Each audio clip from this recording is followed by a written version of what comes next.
ధర్మపురిలో దారులు ఏ పార్టీకి విజయ కేతనం వారికి అనుకూలమా? బరిగీసి నిలిచేందుకు తాపత్రయపడుతున్న పార్టీ అది. అప్పుడు జస్ట్ మిస్ ఎప్పుడు పట్టుకుంటుందా? అధికార పార్టీకి మరోసారి ప్రజలు పట్టం కట్టనున్నారా? కాషాయం పార్టీ కాలు దువ్వనుందా? ధర్మపురిలో దుమ్ము దులిపేదెవరు?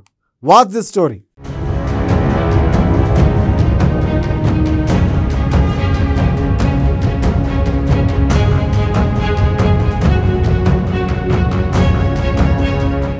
ప్రస్తుతం నేను ధర్మపురి నియోజకవర్గంలో ఉన్నాను.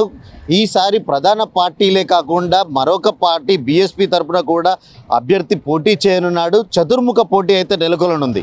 జగిత్యాల జిల్లాలోని ధర్మపురి శాసనసభ నియోజకవర్గం ఒకటి. మొత్తం ఇక్కడ ఓటర్లు 2,12,014 మంది. పురుషుల ఓట్లు 1,74,087, స్త్రీలు 1,45,024 కాగా ట్రాన్స్జెండర్లు 3. ఇక ధర్మపురి అనగానే లక్ష్మీ నరసింహస్వామి కొలువై ఉన్న ధర్మపురి పుణ్యక్షేత్రం గుర్తుకు వస్తుంది. ధర్మపురి నియోజకవర్గంలో ధర్మపురి, బుగ్గారం, వెల్కటూరు, గొలపల్లి, పెగడపల్లి, ధర్మారం మండలాలున్నాయి. ఇది ఎస్సీ రిజర్వ్డ్ నియోజకవర్గం. అయితే 2018లో బీఆర్ఎస్ గెలిచినా చావు తప్పి కన్ను లొట్టబోయిన పనైంది. కొప్పుల ఈశ్వర్కు 70,579 ఓట్లు రాగా కాంగ్రెస్ పార్టీ అభ్యర్థి అడ్లూరు లక్ష్మణ్ కుమార్కు 70,138 ఓట్లు వచ్చాయి.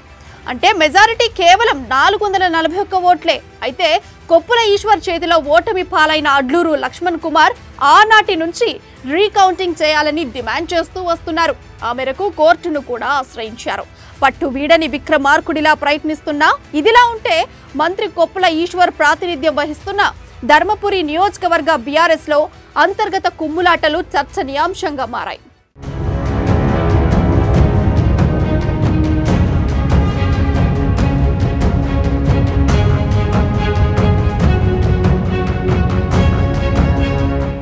ఎమ్మెల్యేగా గెలిచిన అనంతరం కొప్పుల ఈశ్వర్ ఓ బహిరంగ సభలో సొంత పార్టీలోనే కొంతమంది నేతలు పార్టీకి వ్యతిరేకంగా పనిచేశారని ఆవేదన వెలిబుచ్చారు.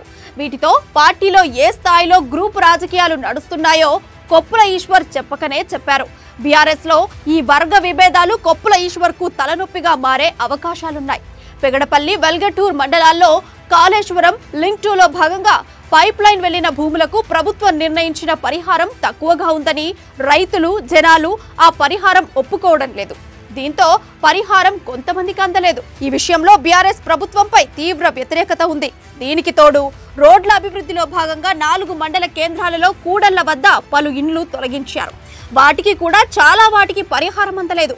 తమకి న్యాయం జరగడం లేదని బాధితులు అసంతృప్తితో ఉన్నారు. వీటితో పాటు కాంగ్రెస్ పార్టీ తరఫున గెలిచిన పలువురు ప్రజాప్రతినిధులు బీఆర్ఎస్ లో చేరడంతో బీఆర్ఎస్ నుంచి స్థానిక సంస్థలలో ఓటమి పాలైన వారికి ప్రాధాన్యం తగ్గింది. వారితో పాటు తొలితరం టీఆర్ఎస్ నేతలు కూడా అసంతృప్తిగా ఉన్నట్టు సమాచారం. ఇవన్నీ బీఆర్ఎస్ కు బలహీనతలు కాబోతున్నాయనేది టాక్.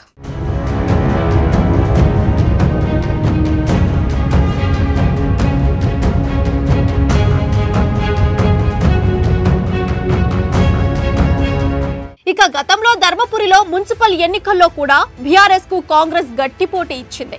మొత్తం 15 వార్డులుండగా టీఆర్ఎస్ 8, కాంగ్రెస్ 7 వార్డులు గెలిచింది. ఒకే ఒక్క సీటు ఎక్కువ రావడంతో ధర్మపురి మున్సిపాలిటీ బీఆర్ఎస్ కైవసం చేసుకుంది. మిగతా వార్డుల్లో అత్యల్ప మెజారిటీతోనే గెలవడం ఇక్కడ చెప్పుకోదగ్గ విషయం. ఈ గుణంకాల నేపథ్యంలో బీఆర్ఎస్ కు రాబోయే ఎన్నికల్లో టఫ్ ఫైట్ ఇస్తుందనే అంచనా.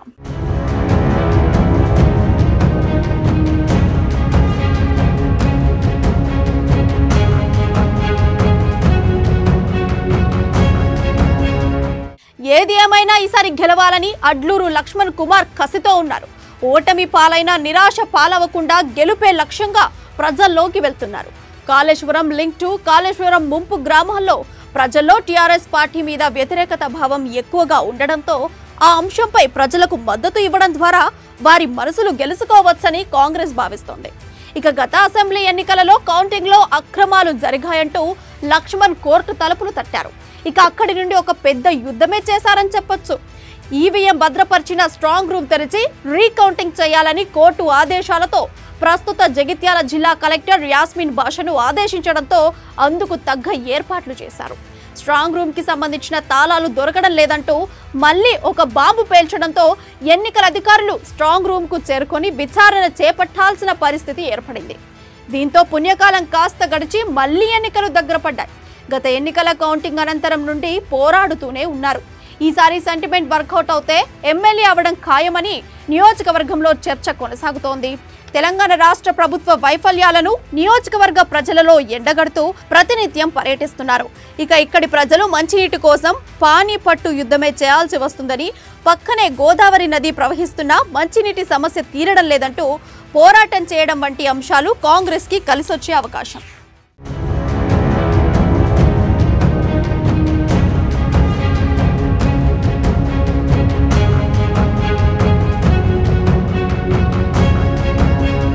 ఇక బీజేపీ విషయానికి వస్తే గడ్డం వివేక్ ఇక్కడి నుంచి పోటీ చేస్తున్నారనేది చర్చ.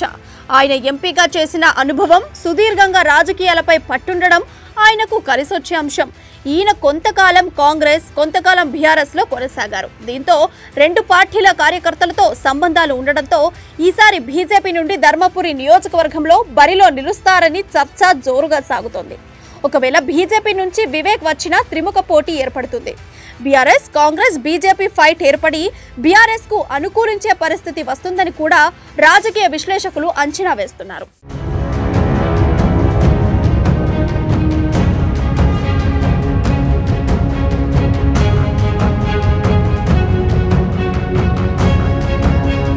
ఇక బీఎస్పీ విషయానికి వస్తే దళితుల రాజ్యాధికారం ఏకైక లక్ష్యంగా పనిచేస్తున్న బహుజన సమాజ్ పార్టీ నుండి నక్క విజయ్ ఈ నియోజకవర్గం నుండి బరిలోకి దిగనున్నారు. నక్క విజయ్ గ్రాడ్యుయేట్, ఉద్యమకారుడు. ఆర్ఎస్ ప్రవీణ్ కుమార్ స్థాపించిన స్వేరో అనుబంధ సంఘాల జగిత్యాల జిల్లా కోఆర్డినేటర్గా కొనసాగుతున్నాడు. ఆల్ ఇండియా అంబేద్కర్ యువజన సంఘం తెలంగాణ స్టేట్ సెక్రటరీగా, టీ మాస్ జగిత్యాల జిల్లా చైర్మన్ గా ఆర్ఎస్ ప్రవీణ్ భావజాలం కొనసాగించే దిశగా నియోజకవర్గంలో అధికార పార్టీ వైఫల్యాలను ఎండగడుతూ ప్రజలలో తనదైన ముద్ర వేసుకుంటూ ఎన్నికలకు సిద్ధమవుతున్నారు. ప్రధానంగా బీఆర్ఎస్, కాంగ్రెస్ పార్టీల మధ్య పోరుండగా బీజేపీ అభ్యర్థిగా వివేక్ వెంకటస్వామి వస్తే త్రిముఖ పోరు పక్కా అనేది ఇక్కడి వాదన. నా పేరు నక్క విజయ్ కుమార్. నేను ధర్మపురి నియోజకవర్గ బహుజన్ సమాజ్ పార్టీ ఇన్ఛార్జిగా ఈరోజు మీ ముందుకు వచ్చాను. ఈరోజు ధర్మపురి నియోజకవర్గంలో కొప్పుల ఈశ్వర్ గారు 4 సార్లు గెలిచి ఈ ధర్మపురిని యథావిధిగా ఉందా, ఏమైనా అభివృద్ధి పథకాల్లో కొనసాగుతుందా అనే విషయాన్ని మాట్లాడడానికి మీ ముందుకు వచ్చాను. కొప్పుల ఈశ్వర్ గారికి నేను సూటి ప్రశ్న వేస్తున్నా. రిజర్వ్డ్ ఈ కాన్స్టిట్యున్సీలో ముందుగా ఆయన రిజర్వ్డ్ ఎమ్మెల్యేగా ఆయనకు నేను సూటి ప్రశ్నలు వేస్తున్నా. ప్రభుత్వము అవలంబించిన, అంటే ఈ తెలంగాణ ఆవిర్భావానికి తోడ్పడ్డ ఈ బహుజనులకు ఆయన ఏం చేశారు? ఏం చేసి ఇప్పుడు రానున్న ఎలక్షన్లో ఆయన ఓట్లను అడగడానికి వస్తున్నాడో నేను చెప్పాలని ఆశిస్తున్నా.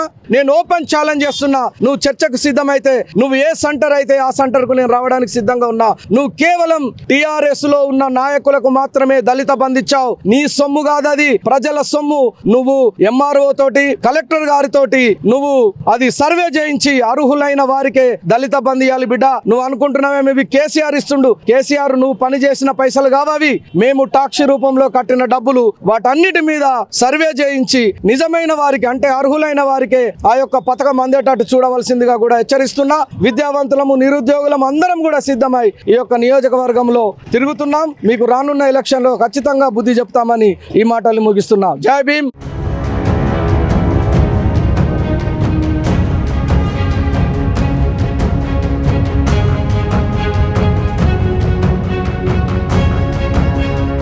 ఏ పార్టీ అభ్యర్థుల బలాబలాలు ఎలా ఉన్నాయో, ఈసారి లక్ష్మీ నరసింహస్వామి ఎవరిని కరుణిస్తారో తెలియాలంటే మరికొన్ని నెలలు వేచి ఉండాల్సిందే.